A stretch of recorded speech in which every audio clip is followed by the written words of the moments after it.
Bienvenue sur ma chaîne Juanita Channel où on parle d'astuces, santé, beauté et divertissement. Comme je l'avais dit dans la précédente vidéo, on allait continuer avec le nombre de semaines de grossesse. Alors aujourd'hui, on va évoluer avec la 6e semaine de grossesse. Alors si vous êtes nouveau sur ma chaîne, n'hésitez pas du tout à vous abonner et activer la cloche de notification tac tac tac tac pour ne rien manquer de mes prochaines vidéos. La 6e semaine de grossesse, c'est la semaine où la taille de votre fœtus est semblable à une myrtille. Cette semaine est capitale, de même que les 6 semaines à venir, car il s'agit d'une période décisive au cours de laquelle se produisent la plupart des fausses couches et par la grâce de Dieu, on va les éviter. Alors, les grossesses débutantes sont sous l'influence d'interactions complexes entre les hormones maternelles, le placenta ainsi que la formation rapide des organes.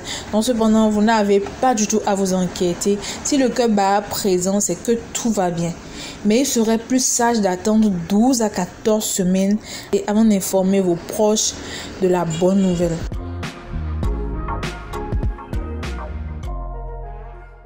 À ce stade, on dirait que tout le corps de votre bébé est en train de battre, mais cela est seulement dû aux ondes sonores qui se réfléchissent sur le muscle cardiaque, créant des signaux visuels similaires à des feux d'artifice. Alors le cœur de votre petit trésor va très vite, 2 fois plus vite qu'un adulte, un peu comme le battement cardiaque d'une petite souris. Donc le cerveau se développe rapidement et des ondes cérébrales peuvent être détectées, tandis que les yeux et les narines commencent à prendre forme.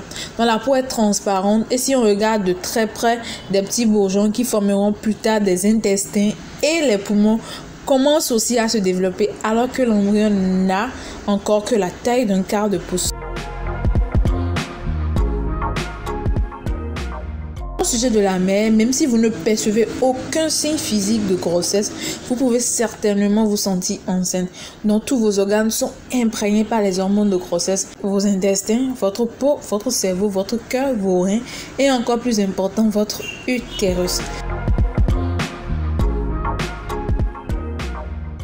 Alors que certains de vos organes comme les reins, le cœur fonctionneront beaucoup plus afin d'accomplir le travail, d'autres comme le système gastro-intestinal vont ralentir leur fonctionnement. Donc les muscles intestinaux se détendent, provoquent ainsi des ballonnements, une constipation, des hémorroïdes ainsi que des bruits digestifs étranges. La solution pour minimiser ces problèmes consiste à boire beaucoup d'eau et à augmenter votre consommation de fibres. Donc, lors de la croissance à l'intérieur, le petit fœtus vit dans un petit sac d'eau nourrie à travers le placenta. Donc, c'est ce qu'on appelle le sac gestationnel en début de grossesse, puis le sac amniotique plus tard, mais tout le monde l'appelle un sac d'eau. Donc, ce sac permet de garder la peau du bébé douce et hydratée et protège le cordon ombilical afin que votre bébé puisse flotter comme s'il était dans l'espace.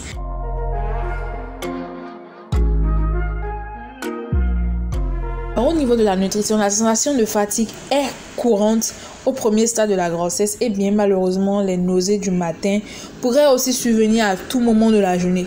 Au cours de la grossesse, votre corps sera fatigué et par conséquent vous vous sentirez épuisé.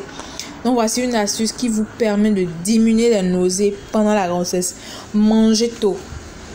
Les nausées matinales peuvent s'installer avant même votre réveil. Généralement, elles surviennent le plus souvent lorsque l'estomac est vide, ce qui est le cas après une longue nuit de sommeil. Mangez juste avant votre coucher. Une collation légère, riche en protéines et en sucre lent, comme un muffin à la banane, un verre de lait, du fromage ou une poignée d'abricots, serait une excellente idée. Ne laissez pas votre estomac vide. Ne mangez pas plus qu'il ne le faut, mais prenez de petites portions régulièrement au cours de la journée. Les petits repas sont également plus faciles. Les petits repas sont également plus faciles à digérer. Donc lorsque vous sortez de la maison, n'oubliez pas de prendre avec vous vos collations préférées telles que des barres de céréales, des craquelins, des fruits secs, des noix, des céréales sèches, des chips au soja.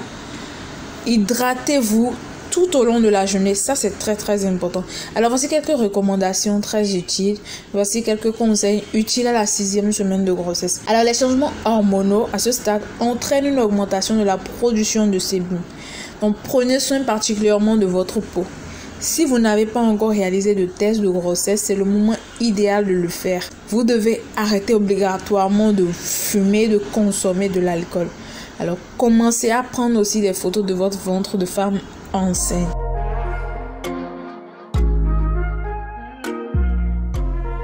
Ce qui est très important pour cette semaine, c'est prenez soin de votre corps après l'accouchement.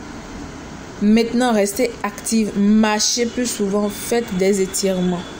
Alors, j'espère que cette vidéo vous aura plu. N'hésitez pas du tout à liker, à partager et surtout à commenter.